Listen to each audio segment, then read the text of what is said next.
Caríssimos, René de Paula Júnior falando em mais um episódio aqui no Roda e Avisa, e foi infelizmente assim, ou felizmente assim, que eu participei do MTech Digital no MIT. Está aqui, René de Paula Júnior, Roda e Avisa. Eu confesso que eu não estava ainda preparado, depois de 2 anos de clausura, para ver gente sem máscaras e com o nariz exposto e bocas e uau! Que curioso isso, né? De uma hora para outra os eventos presenciais estão se tornando possíveis novamente. Tem uma grande angústia, pelo menos para mim, você não sabe até que ponto, de que país aquelas pessoas vieram, até que ponto elas são todas vacinadas ou não, até que ponto todo mundo está tomando as precauções. Mas no MTech Digital, que eu tive o privilégio de participar em Boston, ali no MIT, em Cambridge, muita gente sem máscara. Eu fiquei com a minha N95 o tempo todo, mas isso não me impediu, né, de, como vocês estão vendo aqui, de participar e de fazer perguntas e de conversar com pessoas. Absolutamente mágico. Mas o que eu quero trazer aqui, eu ainda estou digerindo, estou vendo a melhor maneira de compartilhar o que eu vi, o que a gente pensou, o que a gente discutiu, mas eu quero já deixar registrado aqui algumas ideias que eu acho que talvez resumam, não são exatamente tendências, mas são 3 coisas que eu consigo destilar do MTech Digital 2022 no MIT. A primeira delas, o que é muito interessante, vale a pena a gente falar um pouco do evento. Muitos eventos de digital que têm patrocinadores bacanas, né, sei lá, IBM, Microsoft, Google, etc. e tal, acabam ficando um pouco limitados pelo fato do patrocinador ditar um pouco o tom, né? A maior parte das palestras são dos patrocinadores, eles vão falar o que eles bem quiserem, né? E é muito difícil, ainda mais por uma questão cultural nossa, você fazer contrapontos ali ou você questionar o que está sendo colocado. Felizmente, acho que isso está dentro de uma linha ali do MIT de questionamento, de foco na ética, de foco no impacto, de foco em diversidade.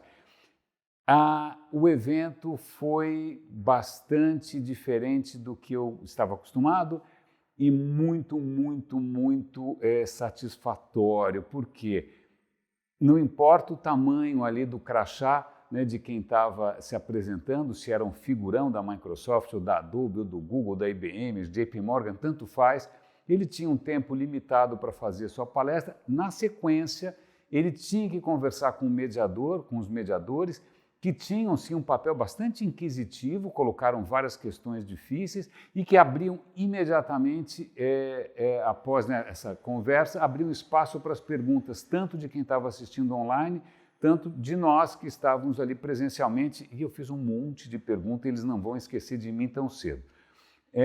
Foi um privilégio, inclusive, ter respostas de pessoas como o Andrew Ng, eu nunca sei como é que eu falo o nome desse cara, do Ferrucci, de gente envolvida nas mais diferentes áreas de inovação, tecnologia e impacto. Eu tenho isso registrado. Mas, ok, tem a questão das máscaras, tem essa questão de você ter ali gente do mundo todo, de você conseguir reunir presencialmente sumidades, gente muito importante na indústria, num formato bastante aberto, interativo. Curiosamente, num certo ponto, um coffee break ali, eu estava puxando conversa, que é o que eu sempre faço, com uma outra participante, papo vem, papo vai. Ela falou uma coisa que me chamou a atenção. Engraçado, eu vim para cá imaginando que eu ia ouvir mais sobre o futuro. E eu falei, puxa, é verdade, né? As grandes empresas estão mostrando tudo o que elas são capazes de fazer, né? Inteligências artificiais poderosíssimas, não sei quantos bilhões de parâmetros de nós na rede neural, aquela coisa super massiva, mas para quê? Por quê? Como que isso vai mudar o modelo de receita? Para que isso serve? Aonde isso vai levar? Essas questões, curiosamente, ficaram em aberto e eu acho isso bastante sintomático. Talvez isso demonstre que a gente está num momento agora em que mesmo os grandes não têm exatamente uma visão de futuro muito clara, ou quando tem até um pouco preocupante, eu posso comentar isso depois, mas interessante, né? O futuro, tanto sendo discutido, falado, publicado, investido em questões de inovação, mas na hora mesmo de imaginar o que pode acontecer, o que vai acontecer, todo mundo recua um pouco.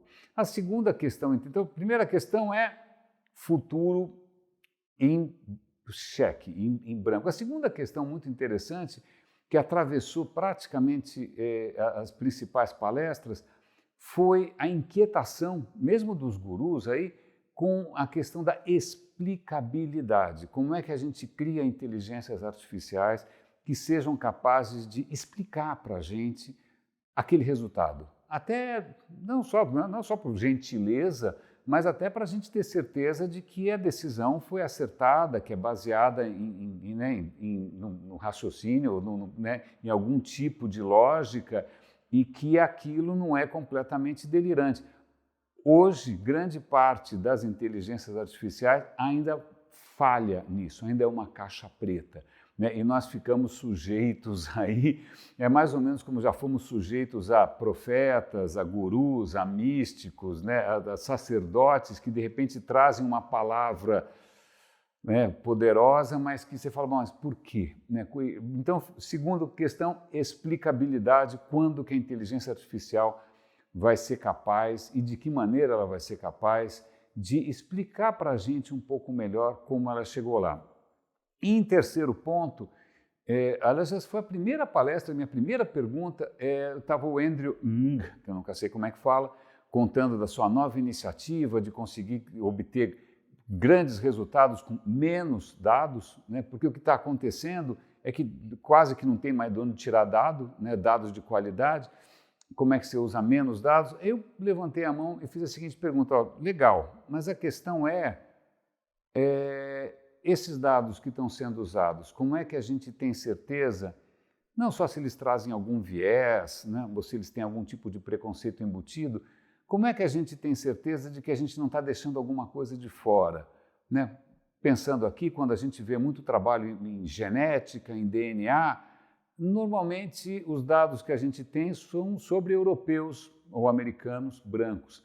Quando a gente vê muitos estudos de psicologia experimental, são feitos com estudantes brancos, né, super paparicados e mimados em Stanford, alguma universidade bacana, e o resto de todo mundo, e o resto de todos nós. Né? E se tem populações inteiras na África, na Ásia, na América Latina, você tem gente cujos dados são invisíveis. E aí vem a questão que eu coloco, que é a terceira conclusão para mim, que é o problema da invisibilidade. A gente está trabalhando o tempo todo com dados, mas mais ou menos como em astronomia, que tem a questão da matéria escura, da energia escura, né? 90, sei lá quanto por cento do universo é feito de alguma coisa que a gente não enxerga, aparentemente nos dados, nesse mundo dos dados da inteligência artificial, você tem um equivalente aí, dark matter, dark energy. Quem disse que os dados que você tem, e a partir do qual você pode tirar conclusões, eles não são um queijo suíço, eles não têm buracos, eles podem ter buracos que de repente excluem populações inteiras, ou excluem regiões inteiras, ou excluem, e aqueles dados, por mais maiores que eles sejam, por melhor que seja o seu modelo, ele deixa de ser representativo. E não só isso implica uma conclusão ou uma solução que de repente poderia ser melhor, mas isso acaba reforçando a invisibilidade de quem já não aparecia nos números. São essas as três coisas que eu trouxe do MTech Digital, que eu estou compartilhando com vocês aqui no Roda e Avisa. Os corredores, como sempre, são uma oportunidade bárbara, não só, lógico, de conhecer outras pessoas, outras realidades, mas também de sabatinar e de validar as impressões. E eu acho que o que eu estou compartilhando aqui com vocês é uma destilação do que eu vi, do que eu conversei, do que eu deixei de ver, sobretudo, e que, como vocês podem ver, acabam gerando, se para eles que estão lá sentados com aquele budget gigantesco em cima de máquinas absolutamente inacreditáveis, se para eles o futuro ainda é alguma coisa que eles não se arriscam a projetar, imagina para nós, né? Como é que a gente garante, e felizmente havia ali bons palestrantes, boas iniciativas, tentando justamente trazer à luz essas coisas que estão um pouco obscurecidas. Para quê? Para garantir que a gente consiga criar um futuro menos desigual, um futuro mais sustentável, um futuro mais digno e, claro, um futuro que tenha futuro. Porque esse futurinho aí, que é do papinho dos marqueteiros, esse futuro não tem tanto futuro assim, é a minha impressão. Espero que tenha valido a pena, eu ainda vou organizar um pouco melhor aqui os meus pensamentos e vou compartilhar com vocês aqui no Roda e Avisa. Grande abraço.